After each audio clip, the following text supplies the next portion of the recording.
छत्तीसगढ़ के एनएचएम कर्मचारी अब सड़क पर उतर आए हैं। सक्ती में भी एनएचएम कर्मचारियों ने मुख्यमंत्री और स्वास्थ्य मंत्री के मुखौटे पहनकर अनोखा धरना प्रदर्शन किया है। एनएचएम कर्मचारी अनिश्चितकालीन हड़ताल पर हैं।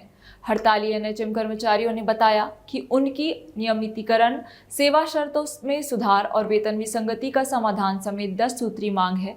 जब तक मांग पूरी नहीं होती तब तक आंदोलन जारी रखने की बात कही गई है।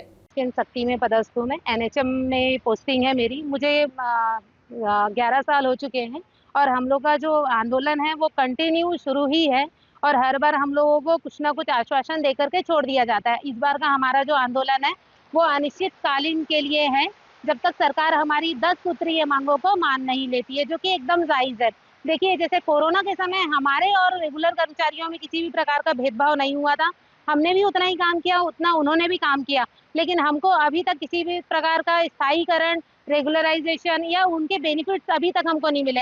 सेकंड, जैसे अभी की गवर्नमेंट ने अभी वो किया है आधार बेस्ड अटेंडेंस, उसमें भी किसी प्रकार का वो नहीं है, भेदभाव नहीं है रेगुलर के लिए और कॉन्ट्रैक्चुअल के लिए।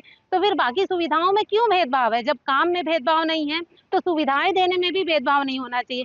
ये मानव संसाधन नीति के खिलाफ है। ये सरकार को इस बात को समझनी ही पड़ेगी कि सारे मनुष्य और सारे जितने भी कर्मचारी अधिकारी हैं, सब एक बराबर हैं। मांगे पूरी नहीं होगी तो हम अनिश्चितकालीन हड़ताल पे ही बैठे रहेंगे। करीब 16 वर्षों से काम कर रहा हूँ। हमारी 10 सूत्री मांगों के लिए हम अनिश्चितकालीन पे बैठे हैं। लगातार 150 बार से ज़्यादा हमने निवेदन और ज्ञापन दिया, उसके बाद भी सरकार हमारी मांगों पे कोई विचार नहीं कर रही है। इसलिए आज मजबूरन हम लोग को अनिश्चितकालीन हड़ताल पे इस पंडाल पे बैठना पड़ रहा है। सरकार हमारी मांगों पे कोई विचार नहीं करती है तो हम इसी तरह से लगातार बैठे रहेंगे और जब तक उनके द्वारा लिखित में आश्वासन, लिखित में कोई प्रकार का आदेश प्राप्त नहीं होता है, तब तक हम इस पंडाल पे ऐसे बैठे रहेंगे। हम सरकार जो सरकार थी वो हमारी मांगों पे सरकार बनने के पूर्व ये घोषणा की थी और उन्होंने बोला था कि हम आपकी मांगों को पूरा करेंगे। इसलिए आज हम उनका मुखौटा पहनकर ये विरोध प्रदर्शन कर रहे हैं।